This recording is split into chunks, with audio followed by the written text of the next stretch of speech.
Hey, what's up everyone? My name is Trent. This is Rams Talk. Thank you for watching the Giants-Rams Week 4 showdown at SoFi Stadium. Like I said, my name is Trent. This is the one-stop shop for all your Rams YouTube content. Please subscribe if you haven't done so already. A lot of people jumping on lately. Glad to have all the new subscribers on board, and to everyone that's been chiming in, thank you so much. Last week when we played the Bills, I said some controversial things about the city of Buffalo, and yeah, some Buffalo fans have not taken kindly to that. So let's just keep it going, and let's just take it to the state of New York. Actually, just kidding. I really don't care much about the Giants, and I do remember one of my earliest Rams memories as a kid was Jim Everett throwing it to Flipper Anderson in the '89 playoffs, and Flipper just running straight into the tunnel. So I think also what resonated with the Rams for me when I was a kid was a guy named Flipper. Like, you know, you're like a little kid and there's a guy named Flipper and it's your hometown team, so of course you're going to fall in love with that team. But anyways, the Rams own the Lifetime Series 27-17, which is kind of rare. Usually Rams have a losing record to almost every team, it seems like, over their history head-to-head. But this is a team, the Giants, that we have 10 more wins against, and I expect that trend to continue this week. You can also find me on Twitter at Real LA Rams Talk and Instagram at LA Rams Talk. So yeah, before I get into this, really, there's two things I want to talk about. One is the injury news. So it looks as like Cam Akers will be sitting this week out. Not a problem. Get healthy, Cam. No need to go against the Giants. We have Darrell Henderson, who's been amazing. Malcolm Brown, who's solid. And, you know, let's maybe get some Xavier Jones action, the undrafted free agent out of SMU. So let those ribs heal, Cam. No problem there. Terrell Lewis, who I think has been activated off of the injury list. He is not playing this week. He might play against Washington, but obviously he needs to get in, get some reps, and get it going again. So we won't be seeing him. And everyone else seems to be healthy. There was a few guys, like Jordan Fuller was limited in practice. Yesterday being Thursday, looks like he should be playing. Josh Reynolds as well, Sebastian Joseph Day. They were full participants in practice, so good to see those guys on the mend and heading back. Now, one other interesting storyline that I had no idea about is none other than Jalen Ramsey and Golden Tate. So Jalen Ramsey has two kids, both of them he had them with Golden Tate's sister. While she was pregnant with his last child, I think this was last year, he pretty much had gotten to another relationship with someone else while she was still pregnant. And that left a sour taste in Golden Tate's mouth. Obviously, these are private issues, but they're going to face off against each other. And there's no love lost, especially with Golden Tate. That's his sister. He feels like she was probably wronged. It's his honor. So this is going to be kind of an interesting subplot. I'm not a gossip guy. I just read this in the New York Post article and just had no idea that Jalen Ramsey had two kids with Golden Tate's sister. So going to be an interesting subplot there. So when I think about this game, this could be a trap.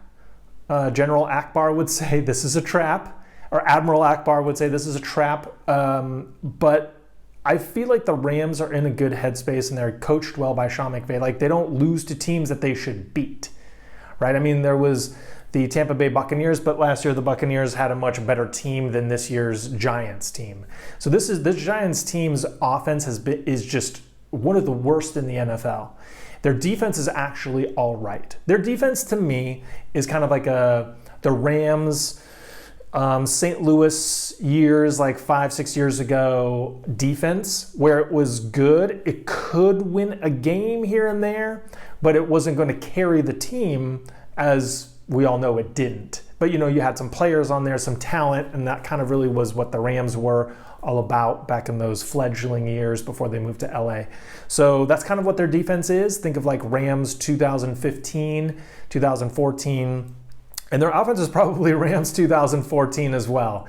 It's very horrid. So the Rams have the number one. I'm going to be looking down at my notes. I got a lot of numbers, a lot of numbers here today. So the Rams are number one in defense DVOA by Football Outsiders. That's basically defense adjusted value over average. So they use this formula to I guess calculate how efficient, how effective an offense is with pass and run, and they combine it. So the Rams are plus 34.6%. That's number one.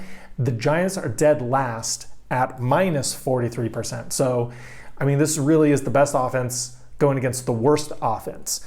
The Rams are number 4 in pass, number 2 in rush. The Giants are 28 in pass and 32 in rush. And 32 in rush because it's not because Saquon Barkley's gone.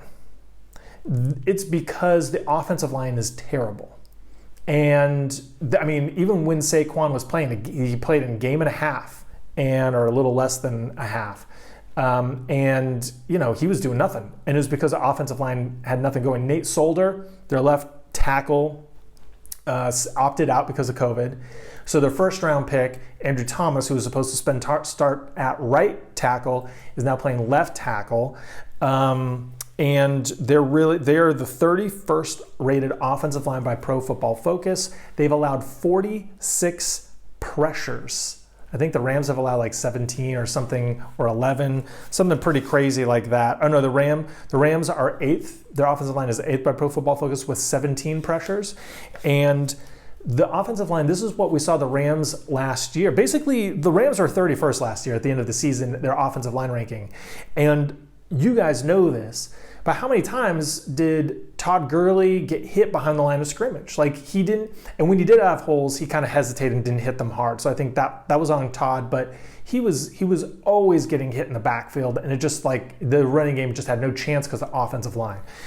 So the running backs for the Giants are getting hit 0.7 yards before they get 0.7 yards before they get contact. So penetration is going through there. It's a sieve. It really is a sieve. Picture a sieve scooping some sand, seeing the sand fall. That sand falling, those are defenders of the other team. Okay? And it's destroying them. I mean, like I said, it's not Saquon's fault or Saquon being out. I mean, that doesn't help. But I mean, you have Devonta Freeman, who just signed, I think played a little bit last week. He's going to be their primary back, with Dion Lewis being the third down back. That scares no one, and that offensive line is pretty garbage. So Andrew Thomas, so he's playing at left tackle. He's rated 66 by Pro Football Focus. Then their left guard, Will Hernandez, is 64th. Their center, Nick Gates, is 31st, and he's learning the position. Is basically, he's basically starting this from scratch heading into this year. And then Kevin Zeitler, who traditionally has kind of been their best offensive lineman, he's their right guard. He's rated at 31st for guards, which is not bad. And Cam Fleming, the right tackle, is 62nd. So it's pretty much a garbage fire on their offensive line. And Giants fans, I'm not picking on you. We Rams fans, we know this. This was our reality last year in 2019. So we all know the importance of an offensive line. And so for me, if I'm looking at this as a Rams fan, I'm like, okay, Samson Ebukam, have you gotten off of those blocks from Buffalo yet? Can you rush the passer in this game? I mean, obviously we're going to say Aaron Donald's going to feast. You just, line him up over center or with Will Hernandez and just let him feast on the center and in that gap there. And I expect that. I mean, they're probably going to triple team him. So what that means, or double team him and chip him with a running back. So what that means is that the other guys, like this, we've said this forever, other guys have to step up.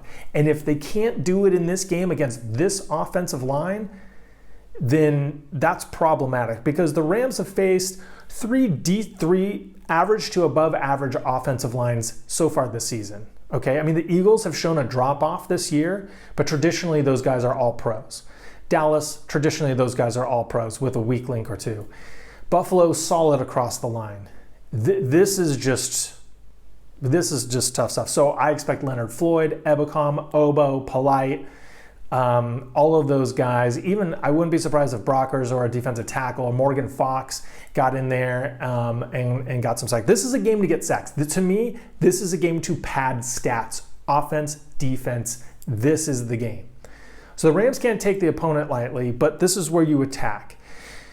Because also when you think about, okay, if you just blitz, send in pressure, or just let those guys do it, Daniel Jones is actually a decent quarterback. He's rated 12th by Pro Football Focus, but I mean, who does he have? Sterling Shepard's gone down. He has Darius Slayton, who's pretty solid. Golden Tate, we all know what he can do. Evan Engram is all right as a tight end. But the third wide receiver is C.J. Board, made a nice catch against San Francisco, or Damian Ratley. So those guys are kind of their third receiver. They had 2 catches for 38 yards last week. So just going back to the Giants' offense as a whole, so league scoring in the NFL is up 24 to 24.8 points per game on average across the league. New York Giants are averaging 12.7 points per game. Not like just under 30, just not even a touchdown and 2 field goals. They're like a touchdown, a field goal, and like 2.5 extra points. Their offense is just deplorable. They have 38 total points on this season. The Rams put up 37 against Philly just by itself. And they have not scored over 16 points in any game. Last week against San Francisco, just 3 field goals. So that's pretty garbage right there. So the Rams the defense has to come to play. The defense has to pretend that this is the 49ers, that this is the Saints, that this is a team that is viable on offense. Right, so they just gotta clamp down. You got Jalen Ramsey on one of those receivers. I expect that to be a lockup. Then you have Darius Williams, Troy Hill in the slot. I mean, the safeties. If everyone's full health, I mean, like the secondary is going to be great. So Daniel Jones isn't going to have anywhere to go except for on the ground. Now going back to the rushing game, Daniel Jones, believe it or not, is quite a mobile quarterback. In fact, he leads the Giants with 92 rushing yards compared to the team's 78. So he has 92 rushing yards for the season. The team has 78 rushing yards. So Darrell Henderson's first game, the game against Philly, had more rushing yards in that game than all the running backs for the New York Giants combined this season. Wow, right? So Daniel Jones, he can take it off. And the reason why he has a couple like really big chunk plays. So let's see, Daniel Jones.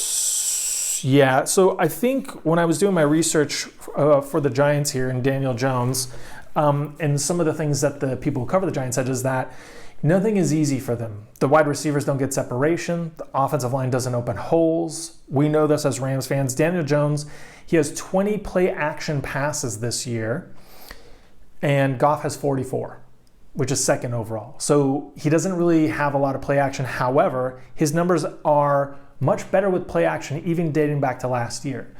So if I'm the Giants, I'm looking to get more play action going. Also last year, the 2 runs that he did that totaled 42 yards, those are both zone reads. So I expect the Giants to mix it up. More zone reads, more play action, and really, they ran a lot of 11 personnel last week, 39 out of 51 snaps. Maybe they'll change that. I don't know. But look for increased play action. I mean, they have to do no-brainer stuff, some motion, because right now the offense is just like a sitting duck. It's so vanilla. This is the Rob Boris Rams offense right here. Nothing. Absolutely nothing. Also, they don't take care of the ball. So Daniel Jones has 2 TDs to 6 turnovers, fumbles and interceptions included. That's not good. In fact, if you want to talk about turnover differential, the Giants are -4, the Rams are +1. So that's how you become a winning and losing team in football. Now, going back to the Rams, so that's the key basically on defense is just apply that pressure. I feel like the secondary is going to do their job. The defensive line just needs to get home, and they have to limit Daniel Jones on some of these zone reads or his scrambling ability. Now and we'll see how Jalen Ramsey does against Golden Tate. Now for the Rams offense, like the name of the game so far this year has been balance. Rushing and passing together, synergy. So the the defense for the Giants is something to be accounted for. You can't just go into this game like you will against the offense and go like, we just have to impose our will. The defense is like, okay, we gotta make sure that we are sharp today because the defense is actually pretty good. So the offensive line needs to still close holes. In fact, in terms of team defense, the Rams and the Giants are about neck and neck in terms of rushing yards allowed per game. So whatever you see from the Rams rushing defense, that's kind of what the Giants rush defense is going to be. And I'm going to just look at the numbers against San Francisco last week. Keep in mind, San Francisco pretty much had their B team out there, Nick Mullins, Jerick McKinnon. So the Niners, they kept it balanced. 35 rushes, 36 passes, pretty much identical. They only rushed the ball, though, for 93 yards, averaging 2.7, but they just kept hammering it. They have a better offensive line than the Giants, but their skill players at the position were on par with the Giants. And they just made a point to just pound it. So, yeah, you look at it, 93 yards, but on a ton of carries. But they kept it balanced. Nick Mullins, on the other hand, threw for 343 yards. Nick Mullins shredded the Giants' defense. And it's because I feel the Giants' strength on their defense is their front seven. Their defensive line, their linebackers, the edge defenders, those guys are the guys. Their secondary really has two guys in it. James Bradbury, who is the number 3 rated cornerback by Pro Football Focus, and he's playing at a high level. He's everywhere. He's a free agent signing that they had that's paying off. Jabril Peppers is doubtful for this game, so if he doesn't play, the other safety is Logan Ryan, who's actually having a good year as well. But if it's really just these two guys in a secondary full of nothing, then that's going to be tough. Their second-round pick, Xavier McKinney, is still out with an injury. He hasn't played all this season. So their secondary is the weakness, I feel. So if Nick Mullins can pick it apart for 343 yards, imagine what Jared Goff could do. I feel, to me, this is while you still want to see the running game go, and while the Darrell Henderson and Malcolm Brown proved me wrong against Philly, because Philly has had traditionally a stout run defense, I could see the balance staying because of what McVay and O'Connell have done to change their scheme compared to last year. And I feel like it's really opening up everything no matter who they're playing, like Buffalo, Philly, they're shredding teams on the ground. But I really feel like this is going to be an aerial attack, and hopefully Goff takes advantage. So my secret performer of the game, I'm picking Van Jefferson because why not? One of these days, if I keep picking him every day, every week, Van Jefferson is going to go off. But I feel like whoever James Bradbury is not covering, whether it's Kupp or Van Jefferson or Josh Reynolds, those guys are going to have a field day. James Bradbury, if he's playing zone, it will be different, but if he's playing man, because it's not like you take one guy away from the receiving core and you stop them. You take one guy away and the Rams still have 2-3 guys plus a tight end. So I feel like whoever James Bradbury is not matched up against will have a big day. Their third down defense, though, is the worst in football.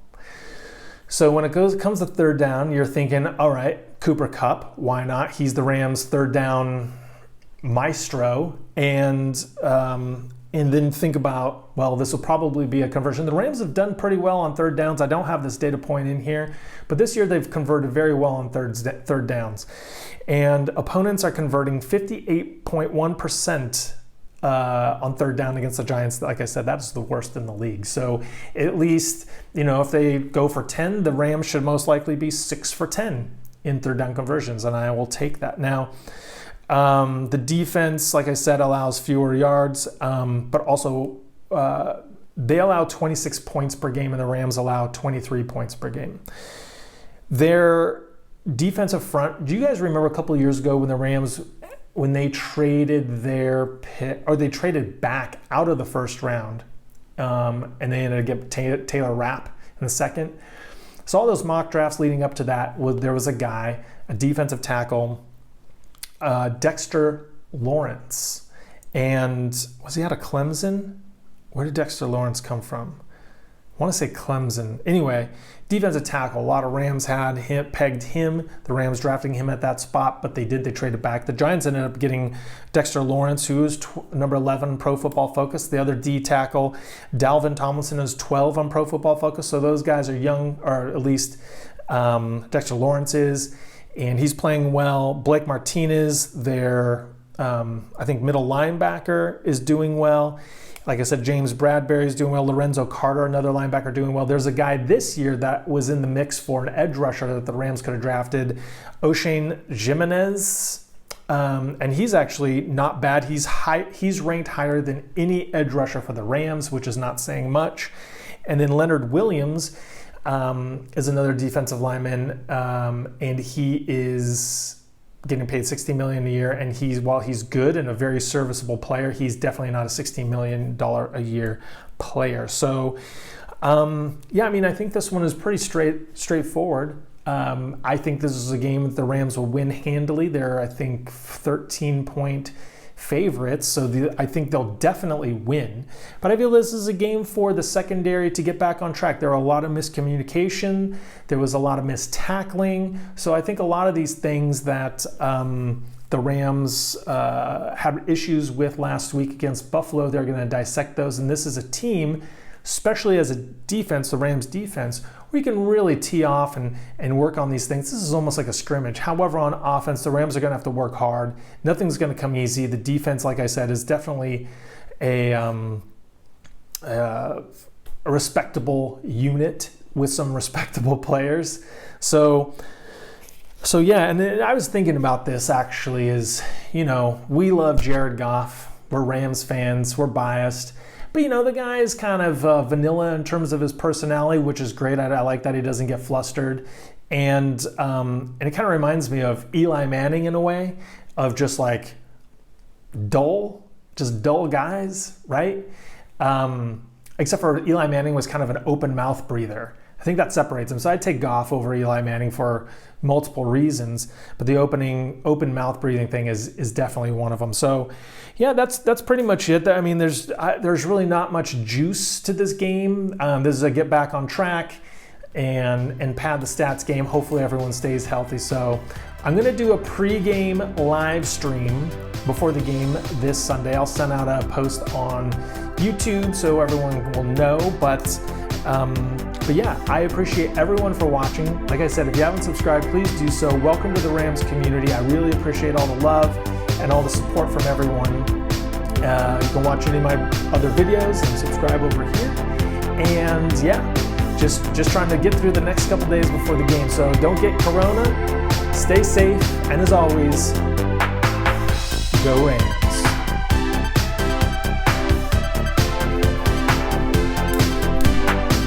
Double catch. Bringing it into the body. Boom, 3 for 3.